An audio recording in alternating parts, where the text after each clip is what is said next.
ನಮಸ್ಕಾರ, ಲೋಕಾಯುಕ್ತ ದಾಳಿ ಟಿವಿಗೆ ಸ್ವಾಗತ. ನಾನು ನಗರದ ಮೊದಲ ಟನೆಲ್ ರಸ್ತೆ ಕಾಮಗಾರಿಗೆ ಇಂದು ಸಿಎಂ ಡಿಕೆ ಶಿವಕುಮಾರ್ ಅವರು ಗುದ್ದಲಿ ಪೂಜೆಯನ್ನು ನೆರವೇರಿಸಿದರು.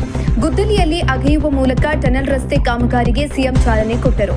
ಕಾರ್ಯಕ್ರಮದಲ್ಲಿ ಬೆಂಗಳೂರು ನಗರಾಭಿವೃದ್ಧಿ ಸಚಿವ ಕೃಷ್ಣ ಬೈರೇಗೌಡ, ಸಾರಿಗೆ ಸಚಿವ ಭೈರತಿ ಸುರೇಶ್, ಇಂಧನ ಸಚಿವ ಕೆಜೆ ಜಾರ್ಜ್, ಬಿಡಿಎ ಅಧ್ಯಕ್ಷ ಎನ್ಎ ಹಾರಿಸ್ ಉಪಸ್ಥಿತರಿದ್ದರು.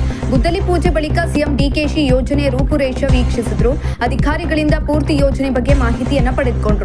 ಹೆಬ್ಬಾಳ ಫ್ಲೈಓವರ್ನಿಂದ ಕರ್ನಾಟಕ ಪಶುವೈದ್ಯಕೀಯ, ಪಶು ಹಾಗೂ ಮೀನುಗಾರಿಕೆ ವಿಜ್ಞಾನಿಗಳ ವಿಶ್ವವಿದ್ಯಾಲಯದ ಆವರಣದ ಮೂಲಕ ಕೃಷಿ ವಿಜ್ಞಾನಗಳ ವಿಶ್ವವಿದ್ಯಾಲಯದ ಸಿಬ್ಬಂದಿ ವಸತಿ ಗೃಹದವರೆಗೆ ನಿರ್ಮಿಸಲಿರುವ 3 ಪಥಗಳ ಅವಳಿ ಸುರಂಗ ಮಾರ್ಗ ಇದಾಗಿದೆ.